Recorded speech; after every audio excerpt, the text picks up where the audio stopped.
que hacía es incluir dentro de 3 grupos principales la mayoría o la mayor cantidad de trastornos, ¿sí? Tenemos las neurosis, la psicosis y las perversiones, que después las perversiones ya la han modificado, ¿sí? Y tiene que ver con el campo de la sexopatía, ¿sí? Tiene que ver con el campo de las parafilias, que eso lo vamos a ver así muy por arriba, porque es un campo muy amplio, ¿sí? Pero bueno, de la palabra perverso tiene, ¿sí?, un contexto que hay que establecer por fuera de las demás, o del gran grupo de la psicosis, o del gran grupo de las neurosis, ¿sí? Dentro de ese gran grupo de las neurosis encontramos los trastornos de ansiedad, los trastornos de estado de ánimo, los trastornos de la personalidad, ¿sí? Y después, dentro del gran grupo de la psicosis, encontramos lo que nosotros le vamos a dar a ustedes, que son específicamente las esquizofrenias, pero hay otro tipo de psicosis, ¿sí? Están las psicosis cicloides, hay un montón. Nosotros lo que hacemos es, digamos, afianzar más que nada los conocimientos en las esquizofrenias, porque son las más prevalentes o las que tienen mayor prevalencia o incidencia dentro de una población, ¿sí? Son los trastornos que más aparecen, ¿no? En cuanto al gran grupo de la psicosis, ¿sí? Después tenemos la psicosis maníaco-depresiva, etcétera, pero nosotros vamos a adentrarnos justamente en esa específica, que son las esquizofrenias. Este tema que vamos a ver hoy, que son los trastornos de ansiedad, entra dentro del grupo de las neurosis, ¿sí? Ustedes habrán visto en psicología cuando aparecían los síntomas psicóticos, neuróticos, ¿sí? No sé si lo vieron todavía en la primera o la segunda tópica de freudiana, no sé si lo han visto en psicología. La idea es incluir todo lo que yo voy viendo en psicología y tratar de hacer o relacionarlo con esta materia, ¿sí? Porque tiene mucho que ver una con la otra. Es más, son casi muy parecidas las disciplinas. Y entonces, la idea es, cuando Freud hablaba de síntomas neuróticos, está hablando justamente de este gran grupo de las neurosis, ¿no?, que tiene que ver con un montón de cuestiones y un montón de factores, si son multifactoriales, la aparición o no de un trastorno, ¿sí? Como dijimos siempre, A más B no es C, sino que hay que entender todo el contexto en el cual el ser humano, ¿sí?, se vincula, se relaciona desde lo social, desde lo personal, lo laboral, académico, etcétera, ¿sí? Todo influye y tiene una influencia en el ser humano y en el psiquismo del ser humano, y dependiendo de su adaptabilidad, va a poder desarrollar o no un trastorno, ¿sí? De ahí viene la palabra resiliencia, etcétera. La idea es que nosotros entendamos que los trastornos de ansiedad, ¿sí?, son trastornos muy comunes. Como vieron que yo les puse en miel, que definan ansiedad, y lo han definido muy bien. La ansiedad se considera justamente una energía vital. Así lo llamamos. ¿Por qué? Porque la ansiedad es necesaria. Es una energía vital, una emoción necesaria para considerarnos vivos. Sin ansiedad o sin un poco de ansiedad no podríamos enamorarnos, no podríamos enojarnos, no podríamos alegrarnos, ¿sí? O sea, la ansiedad es necesaria para una vida normal de la persona, ¿sí? Esta es la diferencia. ¿Y cuándo se transforma en un trastorno? ¿Qué es lo que pasa? ¿Cuándo deja de ser esa energía vital y que justamente condiciona tu estilo de vida? Es ahí donde nosotros vamos a hacer un poco de hincapié, ¿sí? Para que entiendan un poquito de dónde viene. Entonces, la ansiedad es una emoción, ¿sí?, necesaria, energía vital, ¿no?, que justamente tiene que ver con las situaciones que uno pueda llegar a tener, ¿sí?, y que pueda experimentar, que pueda vivenciar, y según esa adaptabilidad, ¿sí?, voy a tener mayor o menor ansiedad a ciertas circunstancias o situaciones, ¿sí? Tiene que ver acá, entra mucho la memoria, ¿no?, que viene como un reflejo, como un recuerdo de la situación o de lo que vos viviste, ¿sí? Entonces, entra mucho en juego las funciones psíquicas acá, y cómo justamente nosotros podemos adaptarnos a los cambios o a los sucesos, sí, que pueden determinar o no una mejor calidad de vida para nosotros. Entonces la idea es esta: ansiedad es normal. Es normal sentirse ansiosos cuando, por ejemplo, voy a tener mi primera entrevista de trabajo. Es normal sentirse ansioso incluso en un examen, el día anterior, ¿sí?, el mismo día del examen, cuando estoy haciendo el examen, e incluso después, cuando vuelvo a casa, ¿no? El tema es cuando esto se trastoca y se transforma en un trastorno, cuando esto me impide vivir normalmente, cuando esta ansiedad se puede llegar a exacerbar de tal manera que no me deje vivir una vida normal, ¿sí? O dificulte o deteriore mi calidad de vida. Bien. Hay muchos, cuando empezamos a hablar de los trastornos de ansiedad, hay varias caracterizaciones que se le da al primer trastorno que aparece, que es el panic attack, o el famoso ataque de pánico, o también llamado crisis de angustia o crisis de pánico. Diferentes autores lo nombran, pero eso implica que es lo mismo, ¿sí? Entonces, cuando hablamos de que esta ansiedad tan necesaria como energía vital, ¿no? Y que tiene que estar presente en mi vida, ¿sí? Para llevar una vida normal, se transforma en patológica, justamente cuando es excesiva e interfiere en el funcionamiento y la calidad de vida de la persona, y tal cual como lo dice el Power. Algunos trastornos de ansiedad se caracterizan por conductas disociativas, originan sucesos traumáticos, entonces ya vamos a ir viendo estas cuestiones, sí que los caracterizan en realidad, o que tienen la mayor cantidad de sintomatología clínica, somática, ¿sí? Si hablamos del ataque de pánico, tiene signos y síntomas somáticos y mentales, ¿sí? ¿Qué es el panic attack? ¿Alguna vez escucharon hablar del ataque de pánico? ¿Alguno ha padecido un ataque de pánico?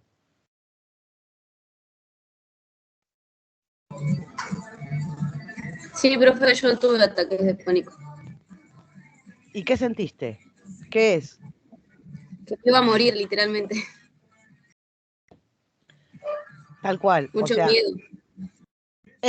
primero la palabra que aparece es miedo, ¿no? Miedo. Miedo a morir, miedo a volverse loco, ¿sí? Esto tiene que ver con los síntomas mentales. Y después aparecen los síntomas somáticos, que son propios y característicos por la descarga Sí, profe, adrenérgica que se me provoca. temblaba todo el cuerpo, se me aceleraba el corazón, transpiraba. Bien, Horrible. bien. Son horribles, son síntomas justamente muy característicos y que más allá de que ustedes estén en el ámbito de la medicina, conocen ya quizás síntomas que son compatibles con otras patologías, ¿no? Como yo les contaba, antes para determinar la fisiopatología, la fisiología y fisiopatología del cardíaca o coronaria, tenías que ir a un libro. Ahora todo el mundo lo tiene en la mano, busca ahí en el celular y está. Entonces, es muy característico esta sintomatología porque se asemeja a otras. Entonces, el miedo a morir, el miedo a sufrir un infarto, a sufrir un desmayo, etcétera, todo esto es lo que aparece y lo que justamente tiene que ver con la descarga adrenérgica. Son todos síntomas excitatorios, ¿sí? Hay midriasis, hay taquicardia, hay hipertensión, hay sudoración, hay temblor, ¿no? Típico de esta respuesta fisiológica ante ese miedo. Porque en realidad la ansiedad dijimos que era normal, ¿sí? ¿Pudieron ver los videos del documental? Sí, Bueno, profe, y de hecho el video lo explica re bien cuando inicia el primer video, que te muestra a esta chica que va cruzando, que la esquiva el auto y dice, imagínate vivir en una situación constante de esto, de esa sensación. Lo explica re bien, digamos, para que uno tenga mínimamente una idea, ¿no? tal cual, tal cual. Es justamente, tiene que ver con, por eso digo, síntomas somáticos y síntomas mentales o psíquicos o que implican, ¿sí? Al psiquismo, porque justamente tiene que ver esto, es el miedo. Lo que aparece acá la palabra es miedo, ¿sí? Es miedo a morir, miedo a un infarto, miedo a volverse loco, miedo a perder el control, ¿sí? Es un miedo constante que justamente incapacita al sujeto a poder tener una vida normal, ¿sí? Es por eso se habla de un trastorno de ansiedad. Decimos que se transforma en un trastorno cuando esto está vinculado a un deterioro o detrimento en la calidad de vida, ¿sí? Imagínense estar con miedo todo el tiempo. Una cosa es que te pase porque hay una situación específica, pero que después continúe el miedo durante mucho tiempo, ¿sí? Entonces, cuando hablamos de ataque de pánico, panic attack, bueno, estos son los síntomas que yo les decía que muestra acá el Power, la filmina, tiene que ver con los síntomas que son característicos del ataque de pánico, ¿sí? Estos síntomas somáticos, eh, adrenérgicos, ¿sí? Es decir, esa respuesta excitatoria, ¿sí? Que son muy característicos y muy comunes en cuanto al trastorno o ataque de pánico, ¿sí? Según el ataque de pánico, según el DSM-4, tiene que aparecer por lo menos 4 de estos síntomas para que se considere un ataque de pánico. ¿Sí? 4 de todos los que ustedes vienen y tienen en el texto, en el PDF, por lo menos dice que tiene que haber 4 de estos, ¿sí? Y que justamente la característica, que la diferencia de tener un episodio de ansiedad es que aparece sin motivo alguno. ¿Sí? Justamente son estos síntomas, empiezan sin un motivo real. ¿Sí? Una cosa es que vos vayas caminando, como en el documental, que el perro te sale, obviamente que eso va a ser te va automáticamente, la descarga enérgica va a estar, porque es lo que nos permite a nosotros o escapar, huir o enfrentar a la situación amenazante o que requiere un riesgo, ¿sí? Pero el tema es cuando vos estás sentado en tu casa viendo una película y comienza esta catarata de síntomas, que no hay un motivo real que explique esta sintomatología. Esa es la diferencia entre tener ansiedad por X situación a sufrir un ataque de pánico. ¿Sí? Justamente ataque de pánico tiene que ver con el miedo que se genera, ¿sí? Por estos síntomas que aparecen sin motivo, sin respuesta a alguna cosa o alguna situación, ¿sí? ¿Me siguen hasta acá? Sí, profe. Sí, profe. Perfecto.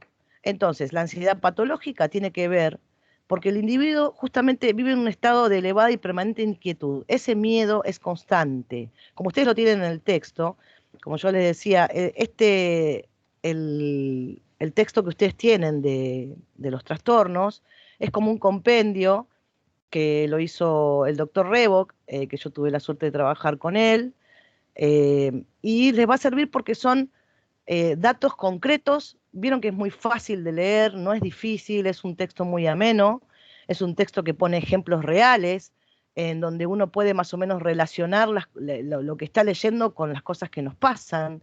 Y esa es la idea, ¿no? También de esta materia, poder empezar a ver, a rever ciertas cuestiones, ¿sí? ¿Por qué actuamos como actuamos, etcétera? Entonces, como dice el texto, ¿sí? El ataque de pánico, trastorno de pánico, crisis de ansiedad o crisis de angustia, es exactamente lo mismo, justamente se caracteriza por eso, ¿no? Que tiene que ver con que son la presencia de un miedo, ¿sí? De una ansiedad que es espontánea, ¿sí? Inesperada e impredecible.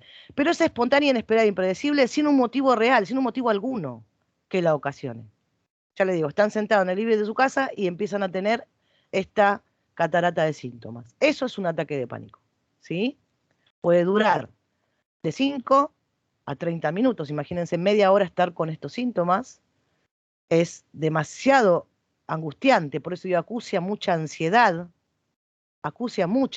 porque ansiedad digo y angustia, ¿no? Es muy angustiante sentirse de esa manera. Entonces, por eso decimos que es un ataque de pánico, porque el miedo es el que impera aquí. Más allá de la ansiedad, el miedo es lo que impera, ¿sí? Sí, Eliana.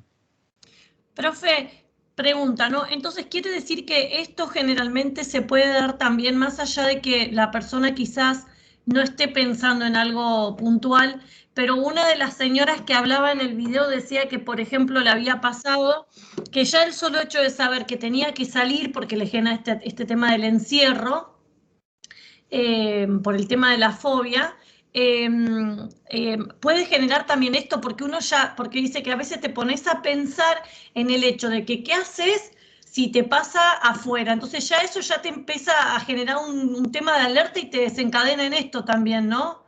Tal cual, más allá de que los trastornos de ansiedad eh, tienen diferentes características, lo que justamente impera en todos ellos es el ataque de pánico. Yo puedo tener una fobia social, una fobia específica y tener un ataque de pánico, ¿sí? El tema es, cuando el ataque de pánico es recurrente, es inesperado, sí, ahí sí decimos que tenés o que sufrís ataques de pánico, porque son muy recurrentes, justamente, ¿no? Con lo que decía la compañera, está muy relacionado, por ejemplo, a tener miedo a algo específico, como una fobia específica, eso te puede, y si tenés justamente el objeto fóbico que te ocasiona miedo, eso te puede descargar un ataque de pánico, pero eso no implica que vos sufras de fobia específica y ataque de pánico también. El ataque de pánico es una respuesta somática a alguna situación, pero cuando es una situación real, cuando no es real y aparece porque sí, sin motivo alguno, ¿sí? Y cuando no se puede predecir es ahí cuando decimos que tenés un trastorno de pánico, que te aparecen estos síntomas, pero no hay un motivo alguno que lo genere, ¿sí? Bien, entonces puede llegar a durar de 5 a 30 minutos, dependiendo, ¿no? De las situaciones, pero bueno, Profe, es justamente, sí. estoy con una duda. Vio que usted planteó unas preguntas en el foro y la segunda decía que detallemos las respuestas somáticas que se presentan en la ansiedad. Y bueno, los que mencioné creo que tienen que ver más con el ataque de pánico que con la ansiedad, ¿no? que en O sea, realidad, que en realidad la respuesta somática es una respuesta, ¿sí? Excitatoria que lo provoca justamente todos los neurotransmisores que reciben esa información. O sea, va a ser común, ¿sí? Los síntomas somáticos de la ansiedad es muy parecido al ataque de pánico, justamente, porque son los mismos síntomas, porque justamente es la descarga adrenérgica lo que los provoca, ¿sí? El tema es que vos tengas esa ansiedad y esos síntomas por una circunstancia específica, y otra cosa es que no haya un motivo aparente, por lo menos aparente, ¿sí? ahí sería la diferencia, la Exactamente, aparición brusca. Genial. exactamente, tiene que ver con esto, ¿sí? O sea, el ataque de pánico en realidad lo podés tener si te asaltan, por ejemplo, Claro, ¿no? Si uno sufre un episodio de violencia, un episodio de inseguridad, la descarga la vas a tener, porque es lo que nos ayuda a escapar o lo que fuere. Esa respuesta va a estar siempre, de todas formas. Y podés llegar a tener, después de que te roben, de que te hayan robado, un ataque de pánico. Que esos síntomas se van a exacerbar mucho más. ¿Sí? Son exacerbados los síntomas, justamente. claro, sí, sí. Eh, Bueno, entendí mejor, gracias. no de nada. Cuando hablamos de los componentes, ¿sí? Cíclicos, eh, cíclicos digo porque justamente uno se relaciona o se interrelaciona con los otros. Cuando hablamos del ataque de pánico, los componentes que lo conforman son el ataque de pánico espontáneo, la ansiedad anticipatoria y la agorafobia. Puede haber ataque de pánico con agorafobia o sin agorafobia. Ahora bien, ¿qué es la agorafobia? ¿Qué se les ocurre? Si alguna vez lo escucharon esa palabra.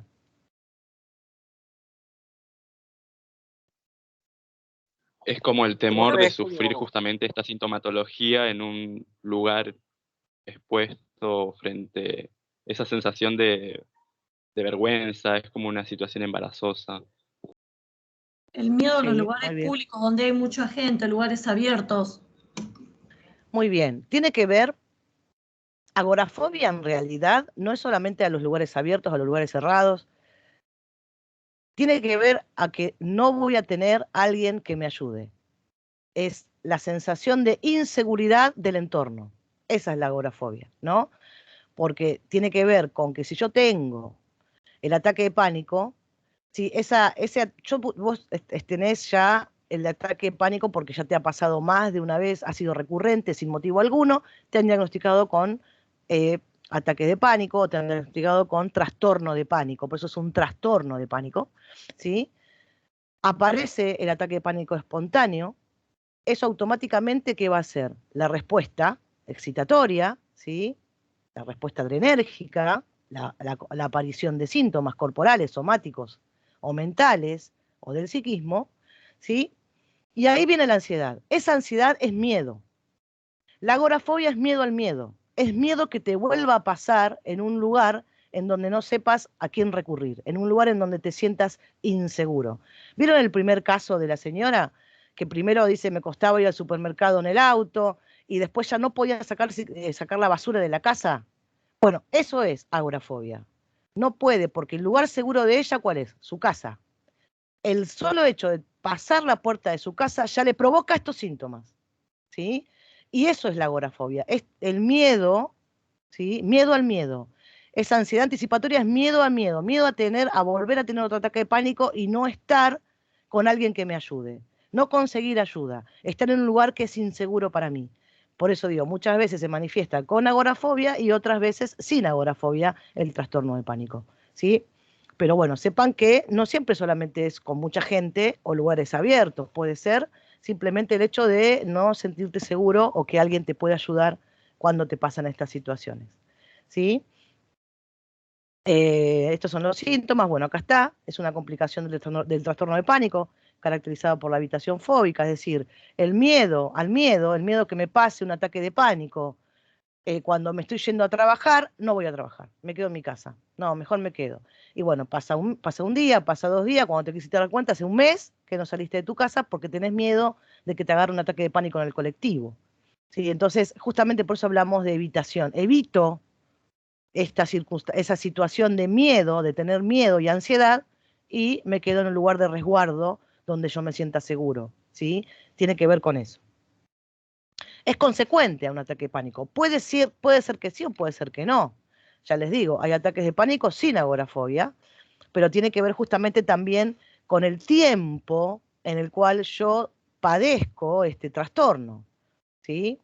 El tiempo que llevo yo sufriendo este trastorno de pánico. También eso implica, ¿no? Un desgaste, también implica un detrimento en la calidad de vida del sujeto y también aumenta muchas veces más los síntomas, ¿sí? Estos síntomas, esta descarga adrenérgica no es gratis, no es gratuita. O sea, deja cierto defecto en el cuerpo, ¿sí? Por eso que al otro día uno se siente cansado, no sé si les pasó, los que han sufrido ataques de pánico, te duele el cuerpo, parece que te pasó un camión por encima, porque justamente toda esa contracción muscular de la descarga, ¿sí? Después deja secuelas, ¿no?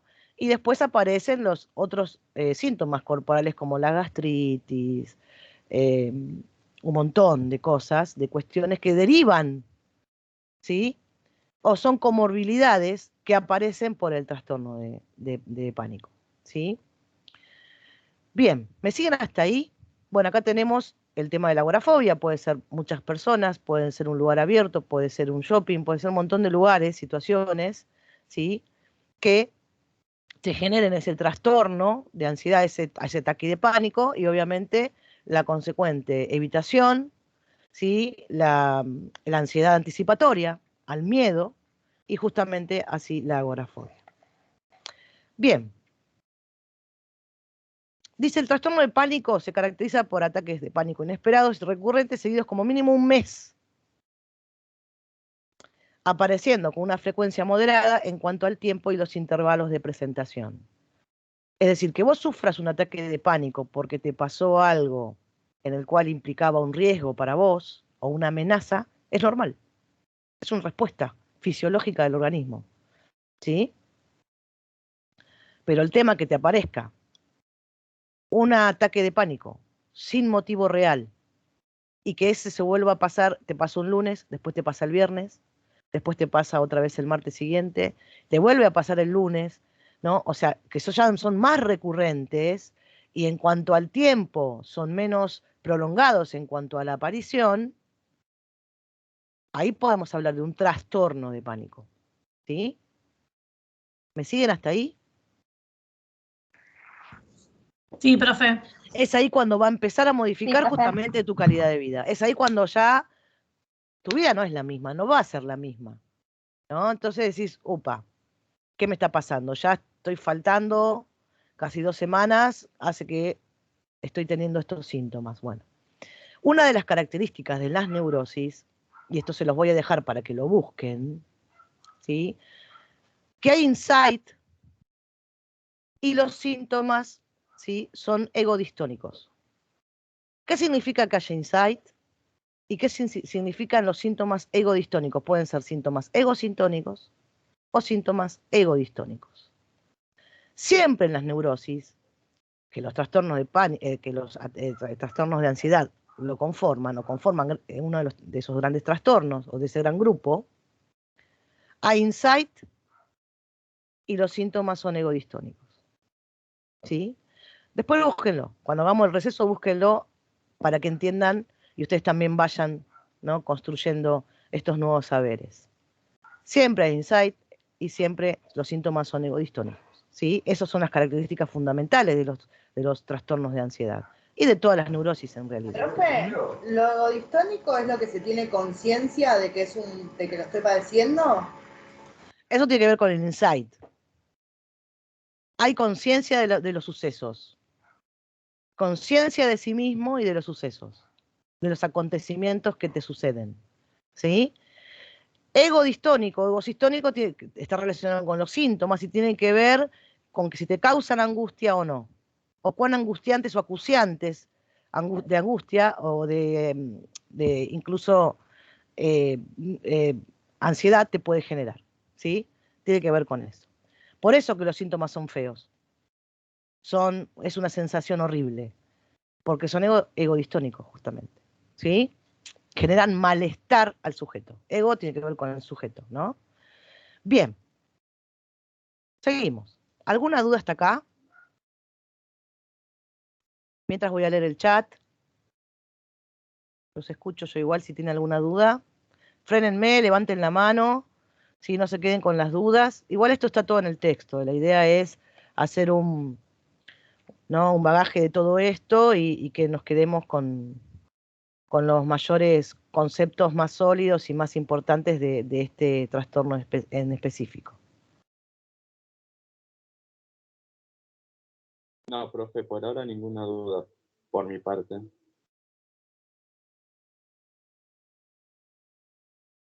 Bueno, acá Iván, qué lástima que quizá no tiene micrófono, Iván, pero bueno, ha compartido algo acá en el chat.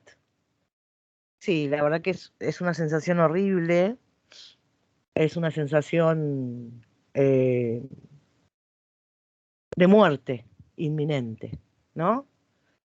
Acá me encanta porque él habla todo con terminología científica, no hiperventilé, diaforético, o sea, me encanta. Esto se lo decimos a la vecina o a la verdulera, no me entiende nada. Pero si yo le digo, no, tenía temblores, transpiraba por todos lados, me sentía que no podía respirar, ¿no?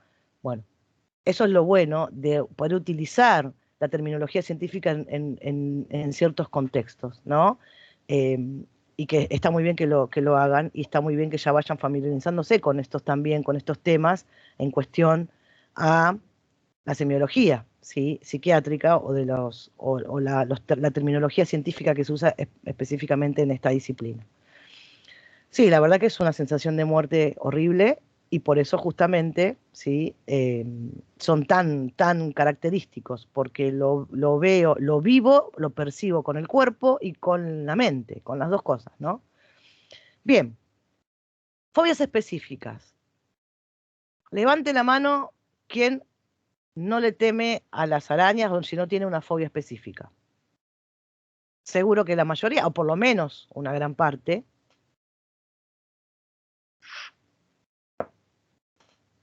¿Nadie? Si yo les traigo una tarántula y se las pongo en el medio del pecho. Yo, profe. Yo, profe, sí. No me gusta salir corriendo. Qué ahí ejemplo. empezaron a aparecer todas, mirá, enorme, profe. estaban calladas. Ya me parecía. Yo las cucarachas. Bueno, sí, tal cual. O sea, primero, pobrecitos, son bichos horrendos, ¿no? Son muy feos. Las arañas particularmente, o los sapos, ¿no? Pero, bueno, tiene que ver con esto. La fobia específica justamente es un temor intenso y persistente a un objeto que se llama objeto fóbico. Puede ser un objeto, puede ser un animal, ¿sí?, puede ser una situación. Eso lo llamamos estímulo y objeto fóbico y estímulo fóbico porque justamente lo que te estimula a que vos tengas ese ataque de ansiedad, ¿sí?, y que tengas toda esta descarga de síntomas cuando estás en presencia de ese objeto o de ese estímulo fóbico, ¿sí? Obviamente que genera esa ansiedad, porque es el miedo que vos tenés al bicho, ¿no? Si es un animal, por ejemplo, un arácnido, o si es cualquier otra cosa, o una situación, por ejemplo, aparecen estos síntomas, ¿sí? Y que me está diciendo que justamente ahí está aumentando mi ansiedad. Una cosa es que vos le tengas miedo, porque ya digo, pobrecito, es un bicho feo, la araña, por ejemplo, pero y otra cosa es que no puedas bajarte de la cama hasta que alguien de tu familia se percate que no hay una araña en todo el cuarto. Una cosa es que vos tengas miedo a la araña, que diga, ay, qué fea que es, mejor la evito, no la miro, sé que está ahí, bueno, ella convive muy contentita en su telaraña, yo estoy acá en la cocina y no hacemos como que no existe. Y otra cosa es que no puedas ir al baño y tengas que hacer tus necesidades en un balde porque en el baño encontraste una araña de 0,2 milímetros. Justamente a las personas que sufren una fobia específica, en el caso del video era la señora de los ratones, ¿se acuerdan? Sí, profe, que la había encontrado cuando era chica, encontró en una bota un ratón y quedó retraumada, pobre. Tal cual, ¿no? Entonces, por eso digo que nuestras experiencias vitales en el desarrollo condicionan después las diferentes situaciones y las diferentes formas de adaptabilidad que tiene el sujeto. Sí, Edgardo, te escucho. Hola, profe, buenas tardes. Hola. ¿Puede ser que en el video también dice que influye la genética en estos trastornos de ansiedad? Como bien le dijimos, creo que al principio, no sé si cuando hablamos de, ¿se acuerdan cuando vimos el capítulo de Curiosamente, el video de Curiosamente, hablábamos que decíamos que justamente decía salud y enfermedad, ¿sí? O salud y trastorno, que hay una continuidad, ¿se acuerdan del video ese Curiosamente que es tan lindo? Es un continuum, ¿sí? Es decir, estamos constantemente yendo de un lado al otro, ¿sí? Es decir, podemos tener estados de bienestar saludables y otros no tanto, ¿sí? Estados que se pueden convertir incluso en un trastorno, en una enfermedad, pero es un continuo y tiene que ver con esto. Muchas veces decimos no porque la genética influye. Sí, puede ser que la genética influya, puede ser que haya un factor genético predisponente, puede ser que haya otros factores. Cuando hablamos de trastornos dentro del campo de la salud mental, estamos hablando de multifactores. Por eso decimos que la incidencia en la aparición de un trastorno dentro del campo de la salud mental es multifactorial. Son múltiples factores los que influyen, interpelan e intervienen para que uno pueda desarrollar o no un trastorno, ¿sí?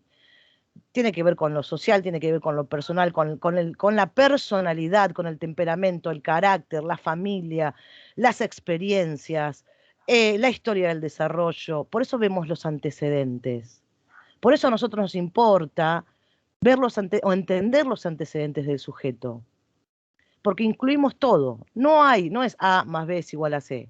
¿Sí? Incluimos en un todo, en un conjunto, ¿sí? Que conforma la experiencia de vida del sujeto, del ser humano, ¿no? Entonces, podemos llegar a decir que hay un porcentaje genético sí, pero yo no te lo puedo responder que 100% esto se cumple, ¿no? Porque influye, todo influye. Por ejemplo, si vos tenés padres y madres diabéticos, tenés una preponderancia, pues si podés estar un poco más predispuesto a padecer genéticamente, ¿sí? Diabetes, pero eso tampoco es así. Como siempre decimos, y dentro de la jerga de la medicina, dice, la clínica es soberana. Está perfecto, vos tenés un montón de síntomas que te dice, para sufrir un ataque cardíaco, el corazón debe tener tal síntoma, te da todos los síntomas. Pero la clínica es lo que lo manifiesta. A veces no aparecen esos síntomas y eso no implica que estés teniendo un infarto, ¿no? Lo que siente el sujeto en su cuerpo y cómo influye eso en el psiquismo, tiene una entera relación. Por eso decimos que la clínica es soberana. Los síntomas nos ayudan a poder llegar a un diagnóstico, pero no siempre es así, ¿sí? Entonces, podemos llegar a determinar, Edgardo, que sí, puede tener un factor genético, pero recordemos siempre que es multifactorial, ¿sí? Ahí vamos hilando todo lo que vimos con la valoración, porque es importante entender los antecedentes, etc. Bien, entonces, esta fobia específica es un temor intenso que también acucia mucha angustia y ansiedad, pero hay un objeto, es característico específico. Esa ansiedad que va aumentando se genera porque tengo la araña ahí enfrente y yo soy aracnofóbica, ¿no? Entonces, sí ahí tengo un estímulo real, que es el objeto fóbico, ¿sí? El estímulo fóbico. ¿Me siguen?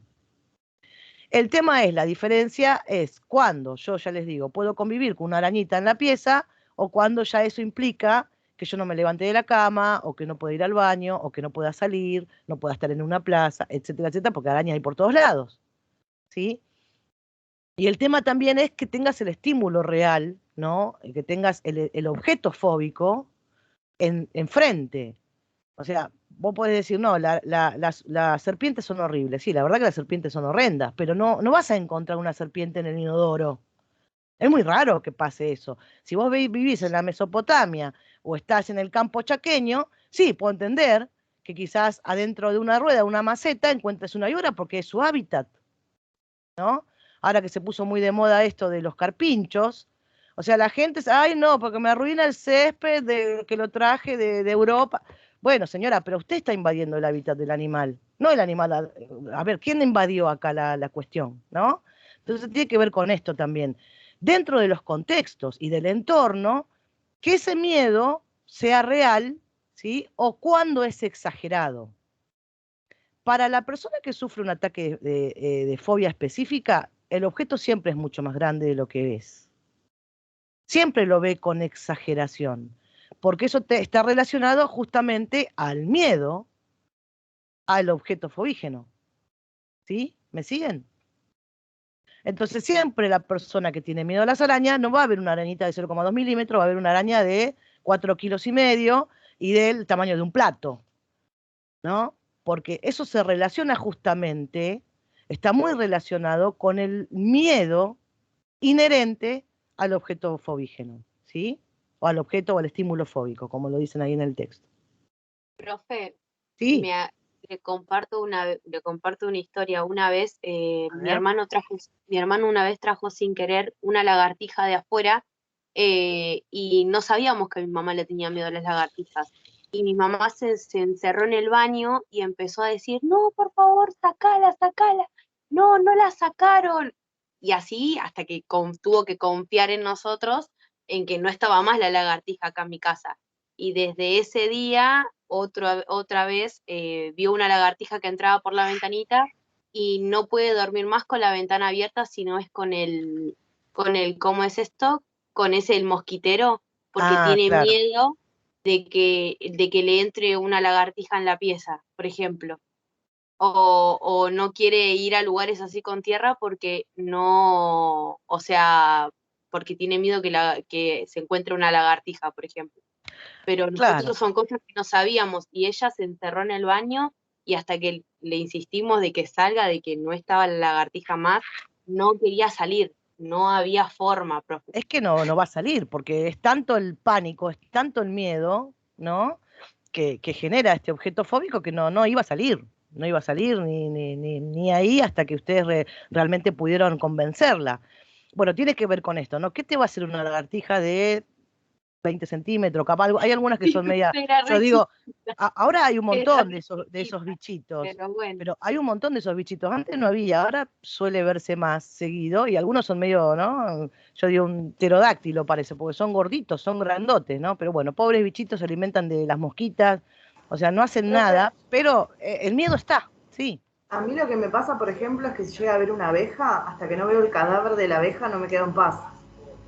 Pero bueno, yo no quiero que me pique una abeja porque le tengo alergia. Entonces, donde hay una abeja no voy directamente o tengo que ver la abeja muerta, por ejemplo.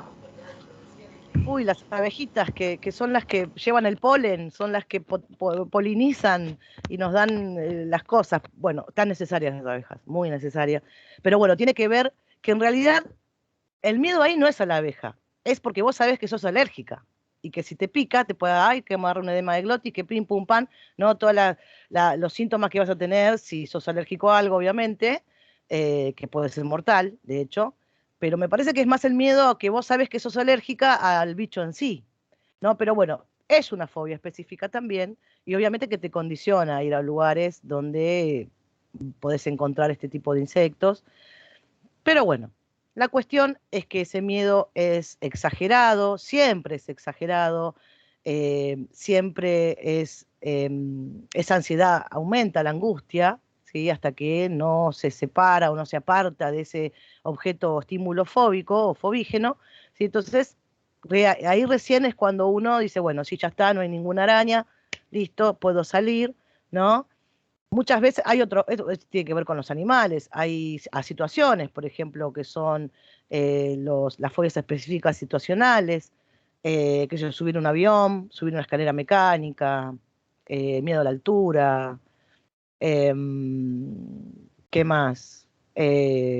Bueno, ambientales, Profe, que ver con pero la altura. esas fobias situacionales no son por algo en específico, o sea, por algo material, son por un miedo a que te pase algo. ¿Es lo mismo? Porque yo había entendido que la fobia específica era cuando había un objeto, Tiene que haber o un sea, objeto, que ya cuando le tiene que había haber un pasado algo a la estímulo. persona. Tiene que haber un estímulo fóbico. Obviamente que generalmente siempre, ya les digo, nuestro psiquismo tiene memoria, recuerda y recuerda todas las sensaciones, ¿sí? Vividas y experimentadas tras una X, un X acontecimiento o situación vivida o experimentada, ¿sí? Pero muchas veces cuando hablamos de situacionales, es decir, que son fobias específicas que se generan por ejemplo, subirse a un avión, algo tuvo que haber sucedido, como la señora del ratón, que ella quizá no tenía miedo al ratón, pero cuando encontró el ratón en su zapato, fue tan grande el susto, el miedo que le generó, que se desarrolló una fobia específica a los ratones, ¿sí? Si hubiese habido una araña, iba a ser anagrofóbica. Si hubiese ido una serpiente, hubiese tenido miedo de la serpiente, ¿se entiende? Siempre tiene que pasar algo, una situación real, para que yo pueda tener esa fobia, ¿sí? No es como el ataque, el trastorno de pánico, que no hay una situación real de alerta o de alarma que me haga generar esa catarata de síntomas. Sí, Julieta. Profe, yo tengo una amiga que tiene miedo de ir al cine. Le da miedo el cine, digamos. ¿Eso es fobia específica? Sí, en realidad es una fobia específica, podemos decir situacional, Ujú. pero hay que ver qué le pasó en un cine, porque el cine en realidad es un espacio físico. Sí, Hay ella que me ver si contó realmente que le tiene miedo al espacio físico o le tiene miedo a la pantalla gigante o le tiene miedo a la gente que está rodeada, sentada en el cine, no lo sé. una vez pasó por una situación así vergonzosa en el cine, entonces de ese momento ya no puede ir más, o sea, le da miedo, no quiere. Bueno, sí, por eso digo, depende de las experiencias, ¿sí? Depende de un montón de situaciones, eh, pero más allá de eso, más allá entiendan que siempre cuando hablamos de una fobia específica, justamente por eso es específica, ¿sí? Por eso es una fobia que aparece porque hay un objeto, ¿sí? Fóbico o un estímulo fobígeno que genera esa reacción, ¿sí? Bien, perfecto. Bueno, como verán, fueron apareciendo, al principio éramos todos, nadie decía nada y ahora aparecieron todas, ¿no? Los trastornos. Es muy común, es lo más común del mundo, porque la ansiedad es algo que es común y que es necesaria para vivir, ¿no? Entonces, estos trastornos pues, suelen aparecer. El tema es, ¿cuándo, cuándo necesito ayuda? El tema es, cuando este miedo a, a las abejas, este miedo a las arañas, este miedo a ir al cine, este miedo a volar, eh, implica un detrimento en mi calidad de vida, social, personal, familiar, porque también hay que entender que es muy difícil estar con una persona que sufre de una fobia, por ejemplo, un ataque de pánico, para las familias, poder calmar, como decía la compañera, nos contaba que me costó un montón, a Macarena, que contaba, me costó un montón, Macarena era, ¿no? Sí, profe, Ah, sacarla del baño. Sacarla del baño. Bueno, Sí. o sea, vieron todo lo que implica también, ¿no? Para la familia poder comprender esta situación, ¿sí? Bien. Profe, Sí, quedó entonces una quiere mano decir levantada por ahí, me parece. Ah, el de Juli, sí, está, o querías preguntar otra cosa. ¿No? Bueno, ahí está, perfecto. profe, le preguntaba, entonces se puede determinar que es una fobia, digamos, cuando ya me genera una alteración en mi vida personal. Ahí yo puedo decir que es una fobia. Exactamente. Ok. Vos podés tener la fobia, pero ¿cuándo se transforma en un trastorno? Ah, A eso ok. voy. Cuando ya Cuando, altera mi calidad de vida, digamos. Mientras yo lo pueda manejar dentro de todo, va. El tema es si altera mi calidad de vida. Ahí ya es un exactamente. trastorno. Ahí ya estamos hablando de un trastorno que requiere atención. Ok. ¿Sí? Como dice la compañera, bueno, me voy adaptando, tiene que ver con la adaptabilidad. Y bueno, convivimos, sí, la arañita y yo aprendimos a convivir, ¿no? Dicen, bueno, perfecto.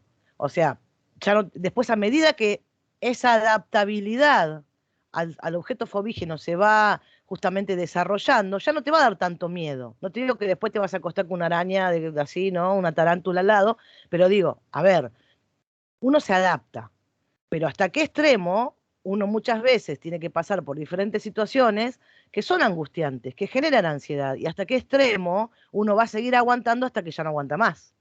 Y eso justamente empieza, ¿sí?, a tener repercusiones en el estilo de vida, en la calidad de vida de la persona, de la familia, etc. Bien, la fobia social también es un tipo de trastorno de ansiedad, eh, y se caracteriza justamente por esto, ¿no? Por tener miedo a situaciones sociales de cualquier tipo. Por eso dice que es temor a situaciones sociales de todo tipo. No estoy hablando solamente de tener una relación interpersonal con un otro, sino a situaciones que impliquen muchas personas, por ejemplo, ¿no?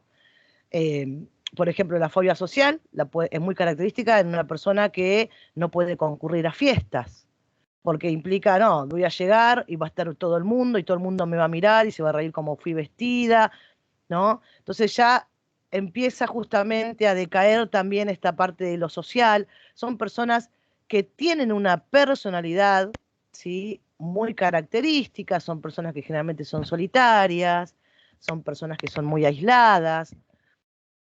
También entiendan esto, cuando vean trastorno de la personalidad también van a entender que hay ciertas características en la personalidad, en la configuración o conformación de la personalidad del sujeto, sí, que está relacionado a la experiencia de vida, al temperamento que es innato. Bueno, cuestión, es todo un combo, ¿no? Pero esta persona que sufre un trastorno de fobia social implica no poder tener un contacto con los otros a nivel social. Por ejemplo, una persona que sufre de fobia social es imposible que dé una conferencia, por ejemplo. Una persona que sufre de fobia social no va a ser docente, porque el docente implica estar adelante con un montón de gente que la observa, muchas veces que la juzga, pero la persona que sufre esta fobia social siempre aparecen estos pensamientos negativos hacia su persona. Los demás están pensando que yo esto, ¿no? Pero son siempre pensamientos recurrentes y pensamientos que son negativos para con uno mismo, que en realidad capaz que nada que ver, pero la persona lo padece y lo sufre y la angustia que genera aumenta esa ansiedad, ¿sí? Por eso habla de que se autorrefuerzan. Este autorrefuerzo tiene que ver con esto, no tiene que ver con que todo el mundo me va a mirar, todo el mundo me va a juzgar, voy a hacer el hazme reír de todos, ¿no?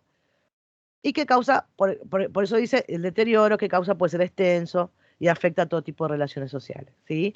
Imagínense una persona que tiene este tipo de trastornos, es muy difícil que pueda entablar una relación social, eh, con otra persona, con un grupo de personas. Es difícil que pueda entablar una relación con su jefe, con sus compañeros de trabajo, con sus compañeros de estudio, etcétera, ¿sí? Profe, ¿y la Sí, social puede dar otro tipo de trastorno, digamos, porque se me vino a la cabeza el caso que vimos en la presencialidad, que la chica no podía estar con gente, como que estaba, o sea, que hablaba con ella misma, o sea, si podía llegar a traer como ese tipo de alucinaciones, creo que tenía la chica del caso. Sí, Eso Manuela. es algo así de fobia social, que ella decía que no podía, que se le acercaba gente cuando ella estaba y ella no podía como entablar una relación, digamos, creo que lo que había entendido yo. Sí, bueno, el caso es un caso muy particular que a medida que sigamos avanzando con los textos y los conceptos le va a ir cerrando un poco mejor, ¿sí? Ella tenía un trastorno de la personalidad, es decir, tiene una personalidad específica que fue conformándose a medida que fue desarrollando, que fue creciendo en su historia de desarrollo, y eso se convirtió en un trastorno de la personalidad que puede desencadenar. Por eso les digo, A más B no es C. ¿Sí? Obviamente dependiendo del tiempo en el cual uno padece un trastorno y no hace nada, ¿sí? Para resarcir esos síntomas o para justamente disminuir eh, lo que provoca, ¿sí? El deterioro que provoca el trastorno en la persona a nivel social, personal, etcétera, también influye muchísimo. No digo que una persona que sufra de fobia social o de fobia específica desarrolle después una psicosis. No podría yo aseverarlo eso, porque no se sabe, ¿sí? Es imposible de saberlo.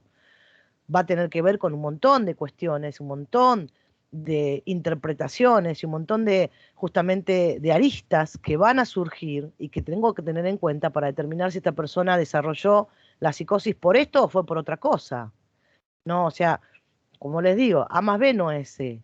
Todo tenemos en cuenta, pero sí, cuanto más tiempo llevo padeciendo un trastorno, más deterioro causa, a nivel personal, social, familiar, etc. Sí, Eliana, te escucho.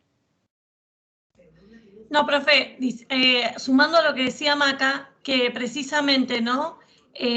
La chica tenía esto de un tipo obviamente evidente de fobia social, pero me quedé pensando en su manera de vestir. Y yo le estaba por preguntar, que me parece que es evidente también acá en el tema de la fobia, esto también tiene que ver con algo de mi vida, digamos, algo que me haya acontecido, porque el tema de la seguridad propia de uno, la autoestima propia de uno se desarrolla ya desde la infancia y obviamente que el entorno tiene mucho que ver con esto, cosa que esta chica tampoco tenía, y esto de que uno a veces, como le falta esa seguridad, te ves como pasa esto de me veo invisible, pero qué loco, ¿no? Porque vos te ves invisible, pero acá hacía mucho hincapié en el caso, decía la manera de vestirse de ella, como que de cierto modo, por más de sentirse invisible, de alguna manera como que se quería hacer ver. Y con respecto a esto de que no necesariamente por eso va a tener este patrón de que no sé, de que veía gente, este tipo de patología así, pero yo pienso que como el ser humano ya de por sí es alguien social, el hecho de que vos sufras una fobia y te alejes vos mismo por esta situación de las personas, yo pienso que quizás puede ser un factor, no digo como dijo usted, no es que puede llegar a ser eso el desencadenante, pero creo que suma también el hecho de no tener contacto con nadie por la fobia misma que tenés, que te genera como un temor, como algo, hace quizás que la mente a veces cree ciertas cosas, que puede ser como no, como decía usted, ¿no? Tal cual, tal cual. Yo creo que Eliana fue, ¿no? La que habló. Sí, Sí, profe. Eli. Eh, yo no lo podía haber resuelto mejor. O sea, es así, es así, y tiene que ver también, más allá de la historia de vida del sujeto, más allá de su historia de desarrollo, de sus antecedentes, etcétera, también hay que pensar que, como yo les decía, esa descarga adrenérgica, ese aumento de ansiedad y de angustia no es gratis, deja secuelas en el cuerpo, ¿no? Eh, Esto implica, por ejemplo, también en la parte académica, no poder rendir un examen oral porque tenés miedo a la evaluación, ¿no? Negativa del docente, y no rinden el final hasta que no sea escrito. Bueno, eso algo te tiene que llamar la atención. ¿Por qué tenés miedo a oralizar las cuestiones? ¿Por qué te da miedo expresar las cosas, no? O sea, ya sea que sea un concepto específico de una materia o incluso lo que te pasa. Tiene que ver con esto, ¿no? La fobia social obviamente que tiene mucha comorbilidad, porque como decía Eliana, somos seres sociales, somos gregarios, necesitamos de un otro, del momento cero que salimos al mundo, necesitamos de una madre, de un otro, ¿no? Entonces, tiene que ver con estas cuestiones. La fobia social es una de las fobias muy características y que el encierro de la pandemia ha traído, ¿sí?, a la vista de todos, ¿no? Sí, Lara.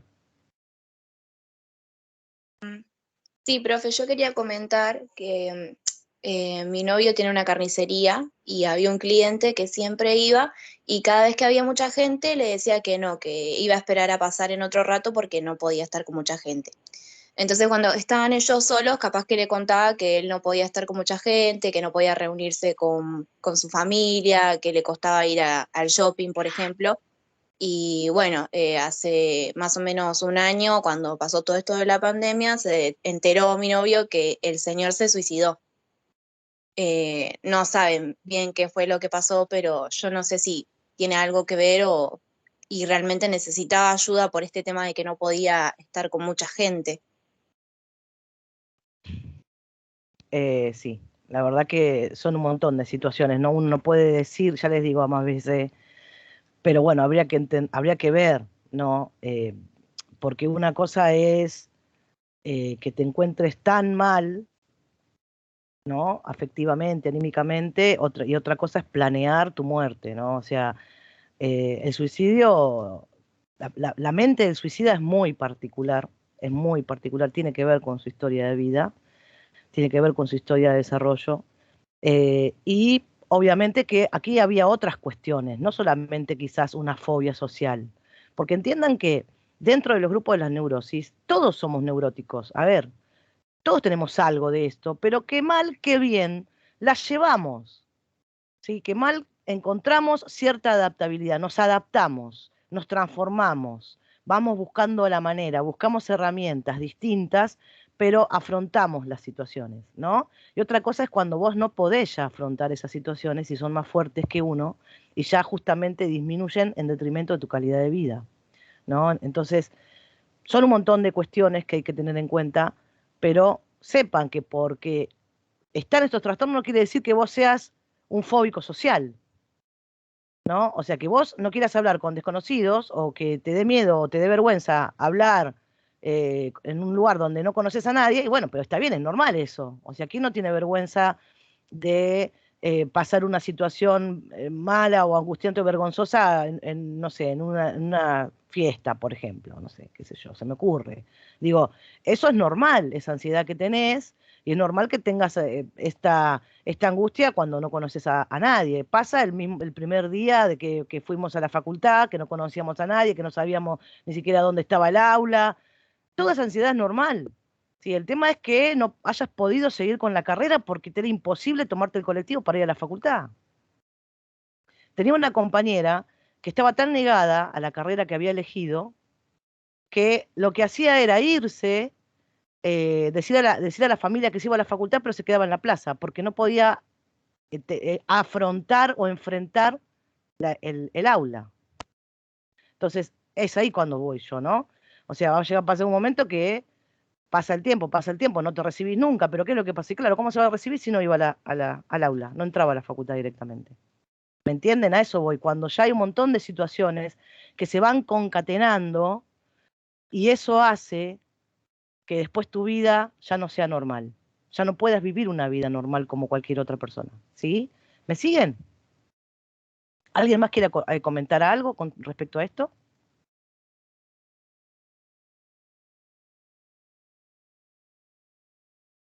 Bueno, seguimos entonces. Trastorno obsesivo compulsivo, obseso compulsivo. Como lo dije a la mañana, lo vuelvo a reiterar acá, hay un montón de autores que dan un capítulo aparte al trastorno obseso compulsivo porque implica ya una asociación de diferentes cuestiones y factores, pero ancestralmente o desde el minuto cero al TOC se lo considera un trastorno de ansiedad, entonces por eso lo incluimos acá, ¿sí? Pero hay autores ahora que dicen que merece un capítulo aparte el TOC, porque es muy particular. ¿Algunos vieron la película Toc Toc? Sí, profe, justo me estaba acordando de esa película. Es muy graciosa, ¿no? Esa película es muy, muy graciosa, pero que te muestra realmente cómo lo vive una persona que sufre un trastorno obseso compulsivo, ¿no? O sea, es muy, muy, muy, muy característico porque justamente tiene tres componentes, o tres componentes, porque la ansiedad siempre está presente, obviamente, que tiene una caracterización por una obsesión, ¿sí? Que son esos pensamientos intrusivos, esas ideas, esos pensamientos, esas sucesiones de, podemos llegar a decir, de cuando uno empieza a rumiar, vieron que hablaban de la rumiación, también el video que habíamos visto curiosamente, bueno, es ahí cuando entra la rumiación. La rumiación es cuando empiezo a pensar, ¿sí? Y ese pensamiento me va llevando, me lleva, pi, pi, pi, pi, pi, ¿no? Esa rumiación genera justamente este pensamiento intrusivo. Intrusivo porque se mete en el pensamiento del sujeto, ¿sí? Con respecto a algo, a una situación. Puede ser obsesiones de limpieza, obsesiones de orden, ya vamos a ver los ejemplos, pero bueno, tiene que ver con esto. Por eso es el cuarto trastorno psiquiátrico más común. Por eso hablamos de que muchos autores lo quieren como que hablar como un capítulo aparte al trastorno obseso compulsivo, porque tiene que ver con esto. Es el cuarto trastorno más común, ¿sí? En cuanto a la prevalencia y la incidencia de la aparición de este trastorno. Entonces, al ser el más común, justamente se caracteriza por esta obsesión, este pensamiento que se introduce y que uno empieza tim, pim, pim, pim, pim, pim, pim, ¿no? Y las compulsiones que implican los actos, ¿sí? Los comportamientos o las conductas que yo voy a hacer para disminuir la ansiedad que me genera ese pensamiento intrusivo. ¿Sí? ¿Quién no tiene algo de TOC? Todos, profe, tenemos algo. Yo no tolero encontrar la ropa tirada, ¿viste? Esa cosa de que, ay Dios, igualmente cuando era más joven era re pesada. Ahora medio que después de los 3 chicos y todo, es como que me adapté. Pero ay, antes era insoportable era. Hay gente que es súper obsesiva con la limpieza, sí. Sí, te escucho. A mí me pasa lo mismo, profe, que cuando hago algo, cocinar o algo, tengo que estar constantemente limpiando, no puedo dejar así, tipo, cocinar en la mugre, por decirlo así. Sí, tal cual. Vamos, desahóguense en que estamos en la materia justa. A ver, ¿quién más? Igual creo que... Si no es acá, no es en ningún lado, profe. Todos tenemos algo. Todos tenemos algo de neuróticos. Por eso digo, todos somos neuróticos, ¿no? Entonces tiene que ver con esto. O sea, todos tenemos algo de TOC. El tema es que no puedas seguir con la rutina diaria porque te detenés en esos pensamientos que son intrusivos y en las conductas o el comportamiento ritualista que disminuye la ansiedad de ese pensamiento intrusivo, ¿sí? De esa obsesión. La obsesión tiene que ver con las cosas que empiezo a pensar, ¿sí? Que empiezo a hilvanar, y la compulsión es el comportamiento, la conducta o la acción que yo hago para disminuir la angustia que me causa mis pensamientos intrusivos, ¿sí? Puede ser por la limpieza, a ver, estoy buscando a dónde está para darle el ejemplo. Acá está, de contaminación, de duda patológica, de simetría, el orden, ¿no? Puede ser de acumulación. ¿Vieron en cable hay un programa que se llama Acumuladores? No sé si lo conocen. Profe. Sí. Es genial. Sí, profe. Es genial ese programa, es genial. porque Acumuladores compulsivos. te muestra hasta qué extremo la persona puede llegar. Eso de acumulación no es porque tengo ganas de acumular porque sí, sino que ellos dicen que en algún momento el objeto que encuentro lo voy a necesitar. Por eso digo que hay un insight ahí, ¿no? Por eso decimos que el sujeto sabe, se da cuenta, pero tenés un diario de 1810. ¿Para qué querés un diario de 1810? No, en algún momento voy a necesitar sacar información sobre 1810. ¿Cuándo? ¿En qué momento? ¿No? Bueno, tiene que ver con estas cuestiones, ¿no? El síndrome de Diógenes me parece que sí, tiene que ver con eso. Sí, me parece que es ese. Porque Diógenes es el linchera, el de Caloi, creo que es. Pero creo que es ese, sí. Igual tendría que buscarlo, no estoy tan segura, ustedes después búsquenlo. Pero bueno, digo, este pensamiento de que en algún momento voy a necesitar ese objeto, por eso no lo tiro, no lo descarto, ¿no?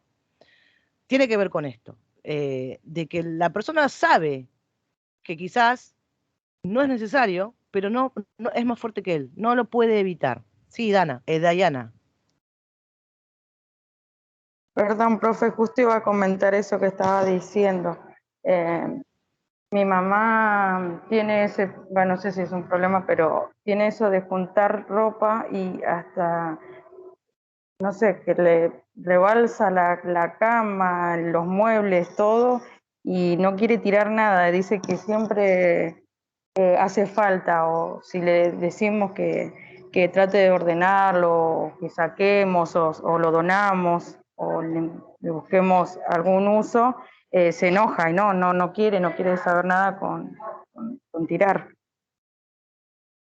Claro, sí, tiene que ver con esto, ¿no? Le buscan una justificación, que quizás a veces para el otro esa justificación es vana, ¿no? O sea, no tiene sentido, ¿no? Es banal, pero digo, para esa persona es importante, ¿no? Tiene que ver con esto, ¿no? Tiene que ver con que justamente tienen un valor sentimental, ¿no? O le ponen un valor, una carga afectiva que no la tiene, ¿no?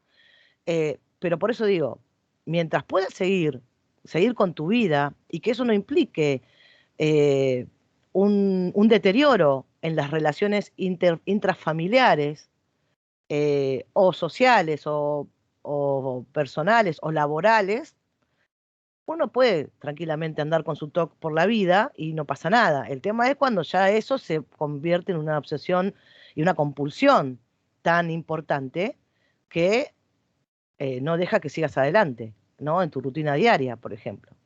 Una persona que sufre de TOC en cuanto a la contaminación o de tener una enfermedad contraída por algún patógeno, me imagino que el coronavirus habrá sido una tortura, porque el coronavirus no se ve, está en todos lados, me puedo contagiar. No, imagínense estar constantemente con ese pensamiento que es tan agotador, ¿no? Y es tan angustiante.